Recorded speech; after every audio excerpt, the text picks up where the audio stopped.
सानाम ñeele ko जोहार इन दुखीराम आपे को सगुन दाराम पे सानताल समाज गालोच अखड़ा रे तेहें दो आलोचनाया यूसी कोड इदी कते बामा यूनिफाइड सिविल कोड इदी कते बो आलोचनाया बया को नितो भारत सरकार नितो अंका नेलोक कना अब दिसोम रे अंका नेलोक कना जहां चे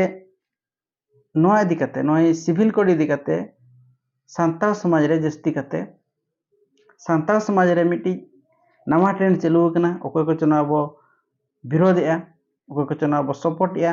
नोआ इदी कते मिटी कंट्रोवर्सी रकाब कना तो तेजा नोआ गालोच अखड़ा दो सिविल कोड इदी कते ओनाते नोआ वीडियो आपे जुदी पे कुसिया खान पे नेला और बाखान पे स्किप दाड़ेया और जुदी नोआ वीडियो इदी कते आपे मतामत दोह सना पे एखान कमेंट बॉक्स रे अवश्य पे कमेंटा दला तबे वीडियो लहा सेर बो जेल लगे नोआ यूसी कोड इदी कते गालोच मारे तीना गान पेपर कटिंग और सोशल मीडिया ना अपडेटिंग अगुआबन रगे बया को ओडिशा ना भुवनेश्वर 30/6/2023 हिलो राष्ट्रीय आदिवासी एकता परिषद पास्टा सेख मिटा प्रेस मीटे दोहले थाहे और ओंडे सिविल कोड इदी कते विरोधे सिविल कोड इदी कते विरोध ले थाने ओंडे निये गे अलगाय आदिवासी को जहां आका परंपरा संस्कृति और निजस्व परिचय आधार ते जहां संविधान लेकाते जहां मिटी स्वशासन व्यवस्था को नाम का यदि सिविल कोड लागुआ एनखान नोआ स्वशासन व्यवस्था दो जाजुग लगे आदोआ पुइलो कथा नोआ दूसरे कथा दो नोआ को लका जहां नितो आदिवासी को बखरा जंगल जमी अधिकार अधिनियम मेना जंगल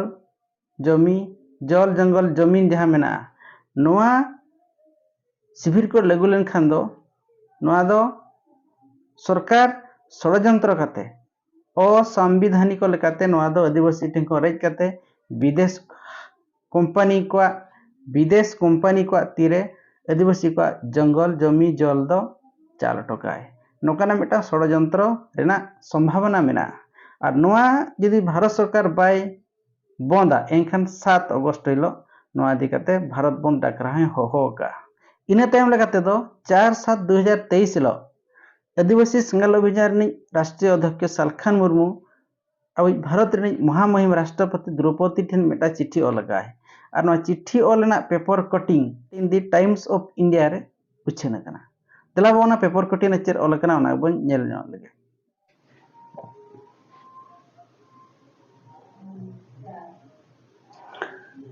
नोआ जहां पेपर कटिंग पे नेलया नोआ दो टाइम्स ऑफ इंडिया 4/7/2023 हिलो उछन लेन ताहे नोडे ओलकना हेडलाइन लेका तो लगना Salkhan approach preach for Sarna code ahead of UCC बामा यूनिफाइड सिविल कोड बिल लागू मनारे आले धर्म कोड एमालम मेनते राष्ट्रपति ठेन Salkhan Murmu ओलगा नोडे ओलकना the UCC draft is yet to be formulated. Following that, we would study and evaluate how far it is beneficial to Adivasi, but we also believe it is the opportune time for us to get our decade-long demands fulfilled. Murmu added. The tribals have a deep sense of love and respect for the country and they believe in constitution. Our president being the custodian of the constitution, we have approached her with a plea to ensure justice to us through constitutional means. नोका लगना no paper cutting रे इन तायम जहां no चिट्ठी जहां आदिवासी संगाल अभियान letter paid रे जहां चिट्ठी मेना और नो चिट्ठी ना नो पेपर पे नो चिट्ठी ना स्क्रीन रे पे नेल दा कन गया और नोडे हो सालखान मुर्मा मोबाइल नंबर मेना गया 9430727700 नोआ एकना नंबर कना और नोडे किन लका श्रीमती द्रौपदी मुर्मू महामहिम राष्ट्रपति भारत राष्ट्रपति भवन नया दिल्ली पिन नंबर किने मका विषय किन लका यूनिफॉर्म सिविल कोड संबंधे अब डायरेक्ट पॉइंटिंग हिजू कना चेत किन लका आदिवासी संगाल अभियान यूनिफॉर्म सिविल कोड के मामले पर न विरोध करता है न समर्थन क्योंकि अब तक इसका कोई ठोस मसौदा सामने नहीं आया है। हम लोग समय पर आदिवासी हितों में अपना मंतव्य प्रस्तुत करेंगे, मगर हम भारतीय संविधान के साथ खड़े रहेंगे। नोआ ताहे कना सालखान मुर्मुआ राष्ट्रपति ठेन चिट्ठी साकाम। नोआ चिट्ठी जखन फेसबुक रे व्हाट्सएप रे भाइरल सोशल मीडिया रे फेसबुक रे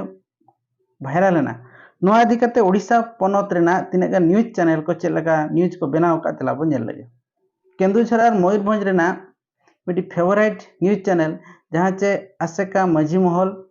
और जहाँ तिना राइटर एसोसिएशन हुई और जहाँ तिना छुटकटिया संगठन को मेना को नुकुरी नोआ दो मिटी फेमस न्यूज चैनल कना। उनी न्यूज चैनल चेरे लका नो स्क्रीन पे नेल दाया कन गया। आदिम न्यूज रे हेज लेना ब्रेकिंग न्यूज रे नोआ दो ताहे कना यूनिफॉर्म सिविल कोड सपोर्ट रे आदिवासी सेंगल अभियान सालखान मुर्मू नौका मिटा नोए पे नेल दाया कन गया स्क्रीन रे और नौका मिटा न्यूज हेज लेन ताहे। इना बाद हो सांताल न्यूज रे हेज लेन ताहे यूनिफॉर्म सिविल कोड इदी कते सालखान नीरव समर्थन रे मेनाया। जहां मजी पारगना को सेता सुक्री दोसेट को मजी पारगना को जेरेलेट को ताहे उनी यूनिफाइड सिविल कोड इदी कते नीरव गे मेनाया। नोआ इदी कते बानार न्यूज गे किन राय किन कोई का नोआ इदी कते आपे मतामत एम पे। अदो आपे को हो पे अंजम केट गया हिंदी ते इंग्लिश ते बानार तीन पढ़ात पे। तो नोआ पढ़ाव खन इया निना गे बुझाव हिजु कना जे सालखान मुर्मू दो चे आदिवासी सेंगल अभियान दो सिविल कोड इदी कते दो चे सपोर्ट रे मेनाया चे विरोध रे मेनाया। चिकाते नोआ इदी कते नितो धरिते चेत हो उनका सठिक पांडुलिपि चे सठिक फॉर्मेट रे ऑल कते नोआ इदी कते चेत हो बांग हेज कना। तो ओनाते नुई सालखान मुर्मू दो नोआ इदी कते दो आजा मतो दो एमेया इखन आज नोआ मेनिया जे आले दो संविधान लेकाते मेना आकार लेका संविधान रे जुदी सिविल कोड भागी मेनते बुझेबा आदिवासी को जुदी भलाई मेनते बुझेबा इनकान सिविल कोड ले सपोर्टा और जुदी आले को क्षति हिजु कना आदिवासी को क्षति हुई कना इनखान नोआ नाले विरोध गया। निना के चिट्ठी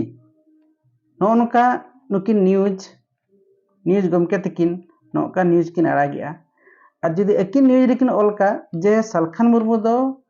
सिविल कोड इदी कते न्यूट्रल मेनाया उनका बांग ऑल कते किन ऑलका सालखान मुर्मू दो सिविल कोडे सपोर्टिया। नोआ लकना मिटा न्यूज हिजु कना। आदो नुकु जहां न्यूज बेना होड़ को नोकाना मिछा न्यूज बनाव कते न्यूज रेना डिटेल बांग पढ़ाव कते आधा आधा न्यूज बांग होड़ को चेतान रे मिटी बड़ी उइहर पासना लगी जहां मिटी न्यूज बनाव कते आको करियर बनाव सनेत को नोआ मिटा अड़ी दुख रना कथा। दूसरे कथा लगाते नुई जहां राष्ट्रीय आदिवासी एकता परिषद नुई मेनका स्वशासन व्यवस्था और आदिवासी को जल जमी जंगल नोआ ताको आदोआ मेनते मेखान नोआ दो सिविल कोड बांग लागू कते रे हो नितो अबो झारखंड रिन आदिवासी को हासा को चासबास को कुमरुया अब जाजपुर ओडिशा ना जाजपुर को कुमरु किया। इखन उन झ दो नुकु को ओका करे को ताहे हासा भाषा को रेजेट बन गया हासा और हासा को रेजेट बन गया और सिविल कोड लागू कते माना अलग कथा। बारिया सिविल कोड लागू लेनखान बारिया सुमुंग अब क्षति आमेनते नुकु एकता राष्ट्रीय एकता आदिवासी परिषद दो ओकारे प्रमाण को नाम किया ओकारे नोआ तथ्य को नाम किया जे आले बारिया जिनिस तले क्षति आमेनते आ जदी नोआ तथ्य भारत सरकार ओडक काट गया एखान चेदा सालखान मुर्मू दो नोआ तथ्य दो बाय नाम दायाते नितो धै उनी न्यूट्रल गे मेनाया जे सालखान मुर्मू एड़े कना जे नुकु एकता नुकु आदिवासी परिषद को एड़े कना नोआ मिटांग बिचार ना कथा कना। नोआ यूसी कोड इदी कते ओडिशा पनत ना तिना गान जिले करे चो मजी पारगना आसेका साउते जहां तिना छुटकटिया संगठन को मेना को नुकु को आको दाबी लगित को कलेक्टर थ्रोते राष्ट्रपति को मा दिया हुल माहा हिलो अड़ी भगी कथा कना। मेनखान अब जदि बो कंपेयर को नुकु जहां तिना सामाजिक संगठन मेना को आशा हुयु मासा हुयु पेशा हुयु आसेका हुयु मजी महल हुयु राइटर एसोसिएशन हुयु जहां तिना संगठन मेना को उनको जतो आदिवासी को बांचा लगिन आदिवासी को हक लगिन को कमी कना। अदो कथा दो नोआ कना जखन सालखान मुर्मू यूसी कोड लगिन चिट्ठी द्रौपदी मुर्मू ठेने एम किया राष्ट्रपति ठेने एम किया एखा नितो धबिज हो नुकु भारत जाकात माझी पारगाना हुयु आसेका हुयु राइटर एसोसिएशन हुयु नितो धरि हो आको चिठी आरि को एमा गवर्नर ठेन चे राष्ट्रपति ठेन इखान नोआ कथा दो बाय उछनो कना जे सालखान मुर्मू दो सपोर्ट रे चे न्यूट्रल रे चे विरोध रे चिठी एम के राष्ट्रपति ठेन इखान नुकु को दो बामा एटा गांवता को दो नितो धबिते राष्ट्रपति ठेन बाखान गवर्नर ठेन चिठी के आरि को एमा नोआ हलेकाना मेटा न्यूज दो इखान अब सोशल मीडिया रे बांग उछनो कना अदो नेलो कना नोडे जे नुई सालखान मुर्मू बामा आदिवासी सिंगल अभियान दो चेदा को विरोध कना चेद खातिर को विरोध कना उनी विरोध ना कारण दो निना को हुई दाया जे उनी दो बीजेपी रिनी प्रतिनिधि ताहे कनाय मेनखान नितो दो बचुया और नुई जदी जहां तिस रे हुई दाया बामा जहां तिस पॉलिटिकल ना दाय नाम दाया बीजेपी रेगे चलाव दाया और जदी नुई को विरोध कना बीजेपी खातिर गे बीजेपी नि होड़े ताहे कना मेनते को विरोधे कना नितो दो बीजेपी खन दो बचुया मेनखान जहां को बीजेपी रे मेना को मेन में बाबूलाल मांडी मोहन माझी केउझर सदर विधायक अब मंत्री तबो सेंट्रल मिनिस्टर उकुर नुकु को मिदिन हिंदुत्व बना को मेनते बखान हिंदू सेट को इदी बना मेनते ओकोय संगठन हो ओकोय न्यूज चैनल हो नोआ कथा दो बाको उछनिया मेखान सालखान मुर्मू बीजेपी रे बचुया उनी सरना धर्म लगे रे खोजो कना सरना धर्म लगे गोटा सिंह दे दड़िया तो नुई विरोध रेना माने दो चेत जदि पे विरोध को और जहां तिना नेता को तहेना बीजेपी रे उनको को पे विरोध को उनको मा तो बापे विरोध को चेदा खाली सालखान मुर्मू पे विरोध कना नोआ मेरे ना कथा दो बांग कना जे इन सालखानी सपोर्टर कने जे सालखाना आइडियोलॉजी कुसिया कानते अपिन मेता पे कना तो कथा दो नोआ कना आपे जदि सालखान मुर्मू विरोध ते पेरोड़ा बाखान सालखान मुर्मू विरोध ते जहाना के पेरोड़ा इखाना तो प्रूफ के साथ करा पे आपे नोए पे मेन के जे सालखान मुर्मू दो यूसी कोड सपोर्ट रे मेनाया मेखान ठीक दो ओला का जे Salkhan Murmu UC code support कना चे बाय सपोर्ट कना ओला ओना दो बाय ओला का उनी दो मेन का जे इन दो न्यूट्रल लगे मिनेया नोआ मेनते आपिन विरोध पेया जे सालखान मुर्मू जहां मेनिया ओना जदि आपे बुटे पे अगु दाया चिट्ठी रे जहां ओल को ओना के जदि आपे हर को पे लई को एखान ओकोय बाको विरोध पेया और इन्हा बइन विरोध पेया एखान चिट्ठी रे दो ओल का जे आले दो विरोध वाले विरोधेत पेया जे सपोर्ट वाले सपोर्टेड पेया एखान आपे दो पे उछना का जे नुई दो सपोर्टेड को मेनते तो नोना लकना टा बड़ी कथा हर को सामांग रे हर को तला रे सदर दो आपे टीआरपी बढ़ाव खन और जस्ती दो चेद बापे चिका दाया एकता परिषद आजा बारिया खिरनो कान खातिर मिन दो स्वशासन व्यवस्था और हासा जमीन खिरनो कान खातिर यूसी कोड विरोध ते आंदोलन एहब किया उन जो दो आज पे सपोर्ट किया इखान सालखान मुर्मू यूसी कोड रना न्यूट्रल मेनाया सरना धर्म खातिर छुटो कना उनी दो बापे सपोर्ट कना अब इन पास्टा से खनि तो निना के मेन जे इन हो नेल ले तंगी रे मिनया जे आर जहां तिना संगठन को मेना को उनको संगठन तुम दो बइन लेया उनको 30 यूसी कोड को सपोर्टिया चे बाको सपोर्टिया नो आदि काते गवर्नर चे प्रेसिडेंट चिट्ठी को भेजाया चेट चिट्ठी को भेजाया ओना नेल तंगी रे मिनया।